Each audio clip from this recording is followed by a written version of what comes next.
Hello everyone, welcome to SM blog. আজ আমাদের সিলেটের দ্বিতীয় পর্ব। আজ আমরা চলেছি জাফলং এবং জাফলংয়ের সঙ্গে যা যা দেখব: জাফলং চা বাগান, আগুন পাহাড়, জাফলং জিরো পয়েন্ট। এই ভিডিওয়ে যারা জাফলং আসতে চান তাদের জন্য অনেক উপকার হবে। কিভাবে জাফলং আসবেন, কোথায় থাকবেন, কি খাবেন, সব কিছু পাবেন এই ভিডিওতে। সিলেটের আজ দ্বিতীয় পর্বে আমাদের ভ্রমণ জাফলং। তো আপনারা যারা ঢাকা থেকে জাফলং আসবেন, এনা বাস অথবা সাগরিকা করে সরাসরি জাফলং চলে আসতে পারেন। আর যারা সিলেট থেকে আসবেন তারা কদমতলি অথবা হুমায়ুন চত্বর এখান থেকে আপনারা ও লেগুনা সার্ভিসে আপনারা চলে আসতে পারবেন। এছাড়াও বাসে আপনারা 110 থেকে 150 টাকা করে সরাসরি জাফলং চলে আসতে পারবেন। আমরা জাফলং চলে এসেছি অলরেডি। এই যে আমাদের সামনে ভারতের মেঘালয়ের ডাউকি শহর, ভারতীয়দের বাড়ি দেখা যায়। আমরা অপর পিঠে বাংলাদেশে দাঁড়িয়ে আছি। পাহাড়ের ভিতর একটি শহর, ছোট শহর। তো বিয়স, আমরা এখন জাফলং চা বাগানের উদ্দেশ্যে রওনা দিব। চায়ের দেশ সিলেট, আমরা এখন সিলেটে আছি। এটা জাফলং চা বাগান, এখানে আছি আমরা। জাফলং চা বাগান আসতে হলে আপনাদের জাফলং থেকে 20 টাকা নদী ভাড়া দিয়ে খেয়া পার হয়ে অটোতে করে 20 টাকা দিয়ে আপনারা এখানে চলে আসতে পারবেন। এখানে আরও দুইটি দর্শনীয় প্লেস রয়েছে, একটা আছে খাসিয়া পল্লী আর একটা আছে পানসুবাড়ির বাগান। তো আপনারা এগুলো দেখতে ভুলবেন না। হ্যালো গাইস, আমরা এই যে আসছি জাফলং এবং এখন তো আনসিজন অর্থাৎ বৃষ্টির সময় আসলে এখানে আপনারা প্রচুর পরিমাণ পানি দেখতে পারবেন। আমাদের সাথে অনেকে আসছে, সবারই খুব কষ্ট হচ্ছে পাথরের ভিতর থেকে হাঁটতে। আপনারা দেখায় আমাদের টিমের প্রত্যেকটা মেম্বার, ঠিক আছে? কারণ এখানে আপনারা বৃষ্টির সময় আসবেন।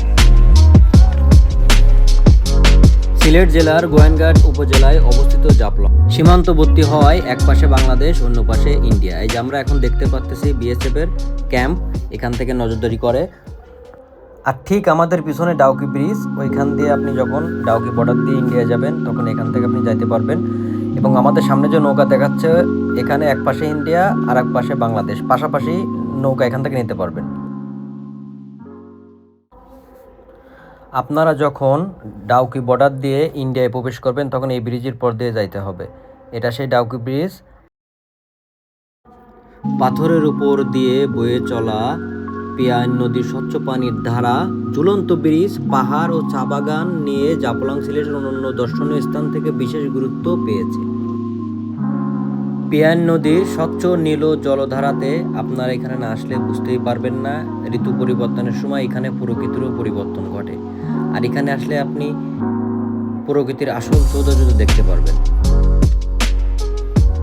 পিয়াইন নদীর ঠান্ডা পানিতে স্বস্তির গোসল করে নিই। এখানে আসলে অবশ্যই সবাই গোসল করে এবং এই ঠান্ডা পানির স্বস্তির স্পর্শ নেয়।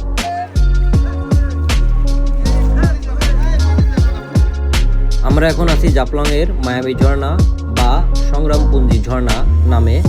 এই ঝর্ণায় আপনারা বৃষ্টির মৌসুমে আসবেন, তাহলে প্রচুর পরিমাণে পানি পাবেন। নৌকা ভাড়া 100 টাকা করে জনপ্রতি। আর জিরো পয়েন্ট, জাফলং, মায়াবী ঝর্ণা সব পাশাপাশি। জাফলংয়ে আপনারা প্রচুর পরিমাণে পাথরের সমাহার পাবেন এবং নীল জলরাশি, পাহাড়, মায়াবী ঝর্ণা এবং গুদুলি লগনে প্রকৃতির সৌন্দর্য যেন ফুটে উঠেছে। তো জাফলং ঘোরা শেষে আমরা এখন যাচ্ছি আমাদের উদ্দেশ্য আগুন পাহাড়। তো আমাদের দুইটা স্পট অফ দিতে হচ্ছে, লালাখাল এবং ডিবির হাওর। শুধুমাত্র আমাদের টাইম বেশি লাগাতে আমরা দুইটা স্পট বাদ দিচ্ছি। আপনারা সকাল সকাল এখানে আসবেন, তাইলে আপনারা একদিনে সব প্লেস দেখতে পারবেন।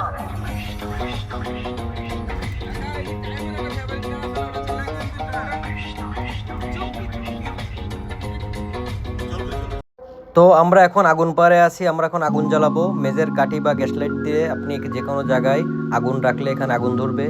এখানে পর্যাপ্ত পরিমাণে গ্যাসের সন্ধান ছিল। ব্রিটিশ পিরিয়ডে জানা যায় যে এখানে গ্যাস উত্তোলনের জন্য বিল্ডিং করা হয় এবং সেই বিল্ডিং ব্লাস্ট হয়ে যায়। পরবর্তীতে অনেক বছর এই জায়গাগুলো কোনো গাছপালা জন্মাইতো না। এখন এটা আপাতত পর্যটকদের জন্য উন্মুক্ত।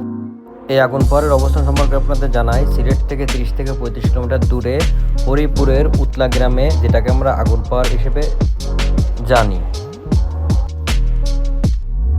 এখানে একটি পুকুর আছে এবং একটি টিলা আছে, যেখানে পানিতেও আগুন জ্বলবে যদি আপনি গ্যাস লাইট দিয়ে আগুন ধরান। তো রাতের জন্য দেখাতে পারতাছি না, এই জন্য দুঃখিত। আমরা এখন সিলেটের বিখ্যাত 7 রঙের চা খাবো, 7টি লেয়ার দেওয়া তৈরি।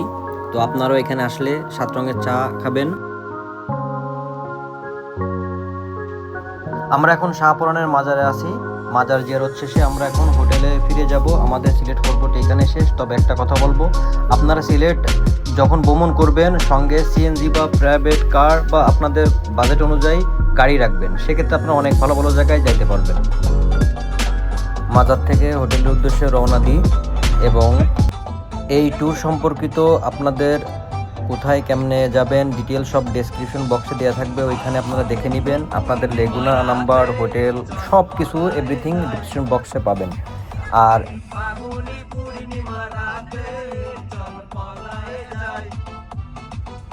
আবারও নতুন ব্লগ নিয়ে চলে আসব নতুন কোনো প্লেসে। আপনারা সাথেই থাকবেন, সাপোর্ট করবেন, চ্যানেলটাকে সাবস্ক্রাইব করে দেবেন।